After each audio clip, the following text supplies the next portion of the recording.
Episode 1 of She-Ra is more so an introduction to the world of Etheria, or the new world of Etheria, since after all, this is a remake. I can't even call it a reboot because they're not even the same characters. It's basically a completely different IP now. They had the old Masters of the Universe IP for She-Ra. Nate Stevenson took it, did something absolutely amazing for queer culture with it. With this intro, it's always given me those Invader Zim vibes because it's like 2D stuff put in like a 3D environment, just the way that the ships are animated flying across, and the music was always so reminiscent. There's also an outro song lick that also just sounds like it was a piece straight out of Invader Zim. There's very obvious Invader Zim influences, and as somebody who had a little bit of Invader Zim influence growing up, like my brother has the box set on DVD. It's also one of those things where it's like, yeah, theoretically it's meant for kids, just like She-Ra, but like if you watch through it, there is so much stuff in it that like it would fly over kids' head. This is meant for adults.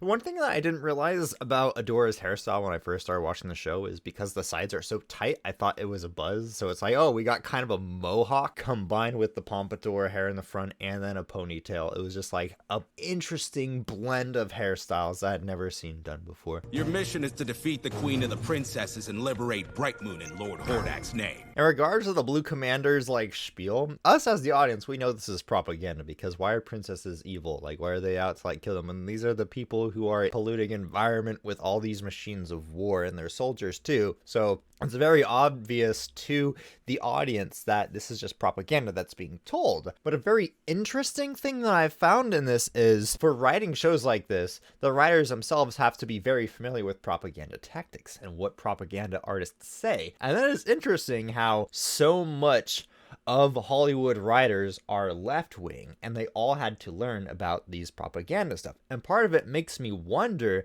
if, because they can just see the propaganda in the real life around them after learning about how to use propaganda for their story aspects, and that makes them no longer right-leaning. Because if you're watching She-Ra and enjoy She-Ra, there's very little chance that you are right-leaning. And a big part of that is the Horde is the fascist. It might also be a correlation without causation, but I just find it to be incredibly interesting how the people who understand propaganda are way more left-leaning. And one interesting thing is that this probably has to do more with you is when you get a little look at propaganda tactics, then if you start looking at workplace gossip and stuff, you'll get a much more cleaner picture of how the environment that you work in on a day-to-day basis runs. So even if you're not even writing a story or anything, then that's good. Or looking propaganda, you can take propaganda and use it in like a Dungeons and Dragons campaign or any kind of creative medium. Because once you learn about how the elements to influence people's perception of a thing, you can create whatever you want, but also make it in a way that people like it, which is one of the things that is a problem with comedy nowadays. If we remember Andrew Schultz and Joe Rogan, yeah, they're like comics and whatnot, but when they do something offensive, it just comes across as offensive. They're not skilled enough to do the thing that they want to do and also have people like them for it. Anyways, enough about writing propaganda into the universe of the show play. I can't believe you're still pulling such childish, immature... Is that a mouse? What? Where? A lot of times when people are making shows, they hire on comedians to help them write jokes because, like, okay, if your whole shtick is like writing, okay, we want this to be the storyline that we follow, how do we get from point A, which is the character, I mean, not even the character, point A, the audience knows nothing about the characters, how do we introduce things about the characters that we want the audience to care about, and how do we introduce them in an interesting way so that they do not get bored as they're being introduced. And that is the art, because a lot of shows do this very poorly, where they introduce a character and the audience doesn't care about them. This is especially important in horror movies, because it's like, oh, side character B died. What was their name again? I don't care, because the writers didn't put any effort into making the audience care about them. And humor is a very easy way to try to get the audience to care. There's even YouTubers like Hank and like Forrest Valkai, it's just like they're here to explain stuff and share and geek out about like sciencey stuff with the audience, but they still find a way to weave in jokes because they even understand this, that like, okay, you gotta weave in humor to keep people entertained a little bit, so it's a little bit more rewarding process, because it's just like, I am here to tell you something is really fucking boring. That's why during class, you've probably experienced this in school where the teacher is like, do not start out an essay with today, I am here to explain blah, blah, blah. But meanwhile, if you start out your essay with some kind of joke, everybody's paying attention to you from like the very first sentence because they're like, oh, that was funny. I'm being rewarded for giving my attention to this. What else do they have to say? There are certain elements where it's like, okay, if people think that you're not taking things seriously, if you're constantly cracking jokes, but in like customer service, if you can make the customer laugh and chuckle, even with like a super basic like pun or something, then like you're still making it more than worth their time, because what's the odds that this person is going to try to make it such an enjoyable shopping experience? When I was trying to create my first abridgment, I had like this chart of like, okay, here's 9 different types of comedy and like jokes, and I was like tally marking what jokes would show up when and where in what media I'm watching it. And now I'm just like watching this and seeing that riff just happen. I'm like, oh wow, there's like a lot of thought put into each and every joke here. I don't know if it's just because it's like the first episode, so they put extra effort into it, or if this is something they could naturally, or they had a comedian help them out with this specifically, because comedians have to do this too, where they have to introduce information about a particular tale that they are sharing with the audience, but they have to sprinkle in jokes throughout the way. And so we're learning about their backstories, about Catra's immaturity, but yeah, she's acting above it all, and she's portraying that in the scene in jokes. It also heavily affects the tone. Like, okay, we just want to see they're in the locker room. It's supposed to be a playful vibe as opposed to when they were fighting and getting shot at a couple minutes prior. So it's helping the audience transition from we are in a very serious situation to now things are cool again, and the audience can relax. They don't have to feel like, oh no, something bad is going to happen to the characters that I'm supposed to care about. I am stressed. Now it's like, okay, that's done with. You can relax. Just enjoy the vibes. He has elected you the honor of leading a squadron in the invasion of the rebel fortress of Thamor. So I really like this because we all know Adora's going to go to Thamor, realize it's not a heavily fortified fortress. It's just a village full of commoners. And it is going to be like, okay, the visage of propaganda is going to crumble down around her. And she's going to be like, wait, what the fuck? We're actually the bad guys here. Like, we find out later in the show that the propaganda doesn't really work. The people who are working at the Horde are just there because they think that there's no life for them outside of the Horde, which I go over in like other videos where I talk about Catra didn't want to leave the Horde because like, oh, the rest of the world wouldn't welcome her because she's part of the evil army that has burned their homes. She's not going to be welcomed by society. And even she was welcomed by the rest of the larger society if she ran away from the Horde. Oh, she's a fucking soldier. She's going to fight back against the Horde. She's going to get captured and like tortured and like executed and stuff. So that's not going to be an option. She can't really become like a farmhand. That's not really easy. What farmer is going to be like, oh yeah, the person that like helped burn down your last farm, that they're gonna water your carrots? Are you really gonna trust this person? It's kind of far-fetched. But Adora, on the other hand, she was completely unwelcome. People were literally trying to kill her, and then it's like, oh, but I actually turned to a giant magical lady, which means I can basically single-handedly defeat the Horde.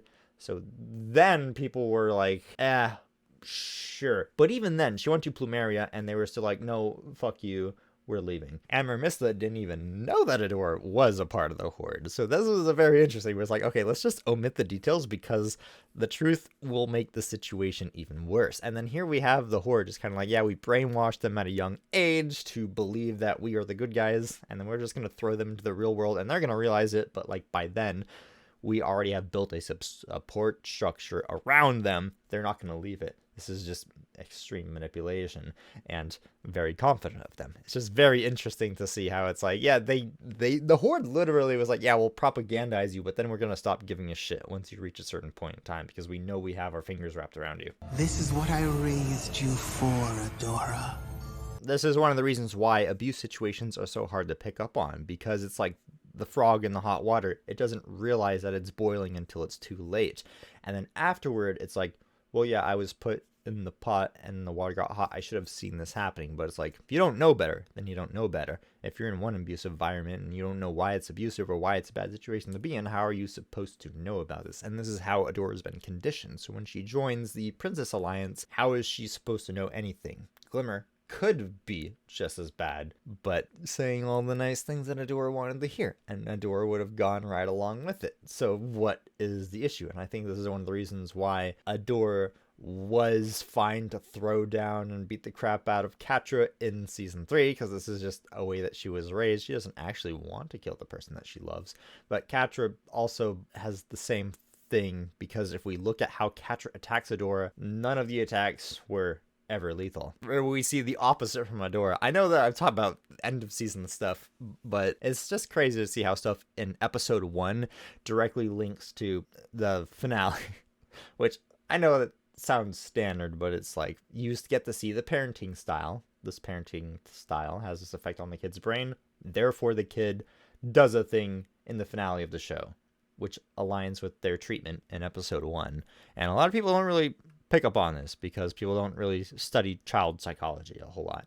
And I just like picking up on these little nuances about the writer's decisions throughout the whole series. I was trying to protect a village from falling into the Horde's grasp. You were reckless. So this part isn't really mentioned that much in the episode, but this comes from the very first She-Ra book written by Tracy West in the Origins of a Hero. The first 5-ish chapters happen before episode 1 of the series. What happens before this is there is like a village that Angela sent Glimmer to just to fuck around and be out of her way because she doesn't want Glimmer to get hurt in the Horde's pursuit. So this village, Glimmer even acknowledges within the book that that is what she was sent here for, because there's been jack squat going on. But then the Horde did strike it. And I think she mentions this later in the episode. It's like, I was sent to a place that would never get attacked by the Horde. But then it did, only proving to Glimmer that this is an even more pressing issue than she prior thought, and tries to use this to convince Angela in this scene that we are watching here. But it doesn't work because Angela is so concerned about protecting her daughter and fulfilling her motherly duties that she just doesn't let Glimmer blossom into her own person. Angela's attempt to protect her daughter accidentally put her into more danger than if she just embraced her daughter's nature of wanting to be a fighter and wanting to do the right thing and just training her to be prepared for that scenario. Because Glimmer is somebody who clearly wants to embrace an environment like that and learn from it. And her mother pushing back and not allowing Glimmer to make her own choices and removing her autonomy. And if Glimmer, one of her biggest arcs is she is not allowed to do anything. She can't even do the right thing because she's not allowed to be put in a position where she can choose to do the right thing. And so she has to lie and cheat and sneak in order to do the right thing. Glimmer, I feel like, sits very nicely within the chaotic good starting alignment because she really wants to do justice for everybody around her, but she's not allowed to, so she has to regularly break the rules, put herself and other people in danger in order to achieve her ideal outcome. And if Angela was just like, all right, I give you permission to do the good thing that you want to do. Like, let me put you in charge of a platoon of soldiers to transport items, which we later see in episode 4 with the transferring of goods to Plumeria. If it just started with this, then maybe it'd be so much better. Like, I know people say, like, give somebody an inch, then, like, they're gonna take a mile.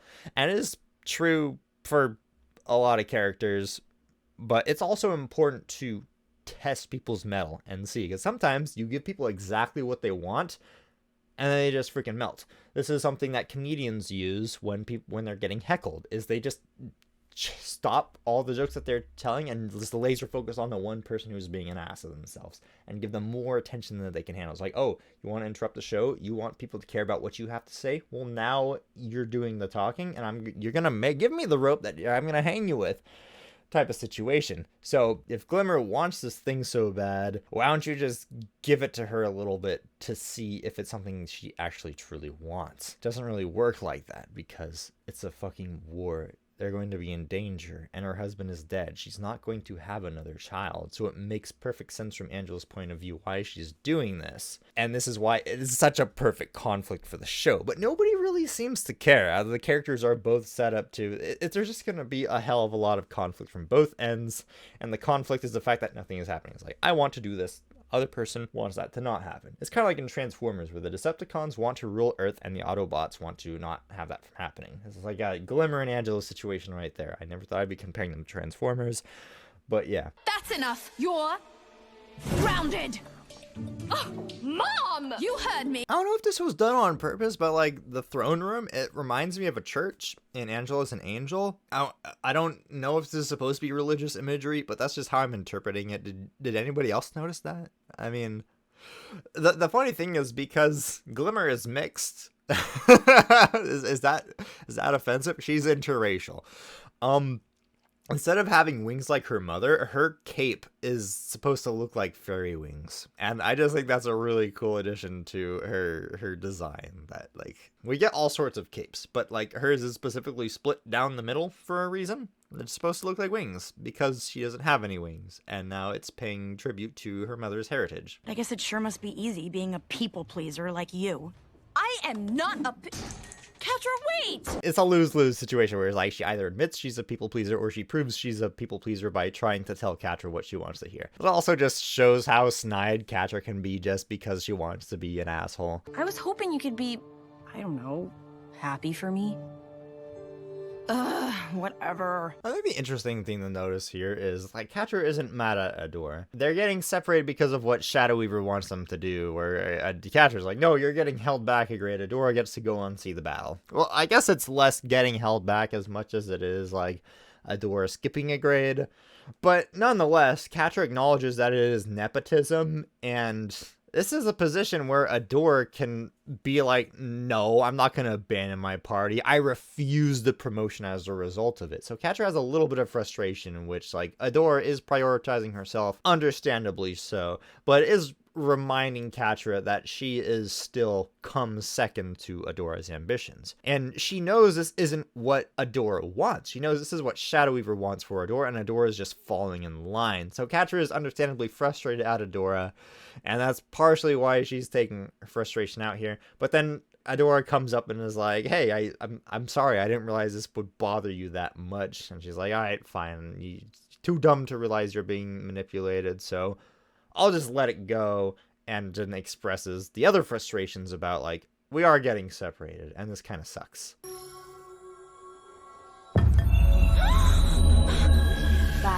Adora wakes up after getting knocked unconscious, and the sword just happens to be there. And it makes you think either she happened to fall out of a tree in, like, the correct location, or she fell out of the tree, but she didn't even touch the sword. She had a vision, because Light Hope, who is in the Crystal Castle, which is within the Whispering Woods, has been saying that she's been trying to reach out and connect to Adora. And now that Adora is finally near, she has able to finally project her thoughts into Adora's head and give her this vision, this dream about touching the sword. This scene is completely fake. It's not even just like she had a vision within a vision.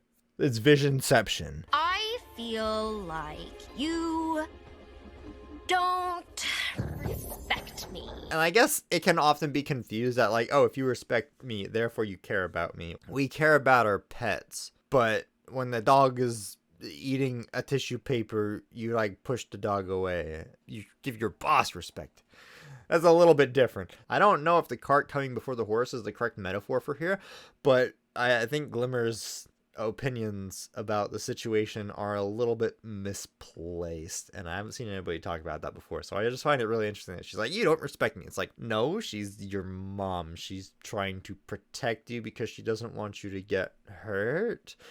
We care about our siblings and friends. It doesn't mean that we always show them respect when we mock them for doing something stupid. We are not showing them that we respect them, but we do care about them enough to let them know that we disapprove of what they've done. So sometimes respect for somebody and showing that you care about somebody, they have to be antagonistic towards each other. But she acts like I can't do anything because I'm just a princess. Wait, this is such a straw man. No, Angela doesn't want her only daughter.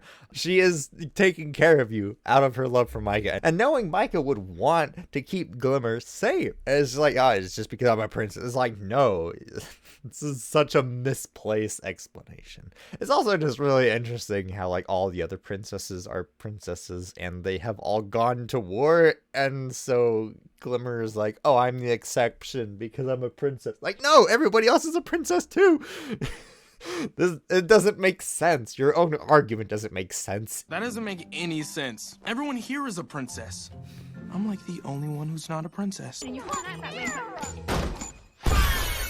I'm in. Did you hear, like, there was a little explosion on that last teleport? What is wrong with you? You've been acting weird since we got back. Are you sure you're not brain imaged? Is it just me, or does Catra take every excuse to touch Adora's face? We're only 15 minutes into the episode. Catra has touched Adora's face, like, almost 5 times at this point, at least 4. Also, every single frame is intentional, so let's see if she goes like, yum, looking at Adora's lips. Did they ever explain, like, why the sword ended up there of all places? Like, there has to be a cliff above there, right? Because Mara was standing on a cliff when she teleported Etheria, and then it just, like, fell off the cliff into the woods, and then that's where it got stuck. I mean, it kind of makes sense if it was, like, sticking down into the dirt, and then, like, the vines just happened to grow around it. That, I get it. But, like, it was just never confirmed. So I'm like, why is the sword just, like, randomly there, all Sword of the Stone style? Very weird. The sword is meant for you. No, you see, Adora is just a second He-Man. It was a trans metaphor all along. Hey, she's awake! Did Bo literally just yell that in her face? Rude. That has to be one of the worst things Bo has ever done. How did you make it this far into the Whispering Woods? I just walked in. And I'm not a spy. Sure. Adora is literally just like going for a fucking midnight stroll. It's like, how dare you enjoy nature, tree hugger. This isn't weird. I mean, it's uncharacteristic of like a Horde soldier after you've painted them to be like the big bad villain. It's like, oh, they like nature too, huh? This is weird. It's like, no, clearly something is horribly wrong. You're doing something completely vile in the woods. Otherwise, why would you be here? It's not yours? I found it first. The Whispering Woods is under the Rebellion's protection. You were lucky to make it as far as you did. She just completely ignores her, be like, I found a sword that's mine. She was like, shut up. I own the land that you're walking on, so that makes me the balls. You just didn't have a better comeback. Fucking weird loser. Not much for talking, huh? I prefer not to swap pleasantries with my captors. Fair. You know she's a princess, right? How can you follow her? Princesses are a dangerous threat to everyone on Etheria. Oh yeah, so you don't swap pleasantries, but you're happy to just explain your whole ideology to your enemies. This is like, I'll be a debate bro with you, but I won't have just like a casual conversation with you because I don't respect you enough. It's so insufferable. Rare Adora L. You've never actually met a princess, have you? And then she loses the debate. Like, oh, you've never actually met a trans person, have you?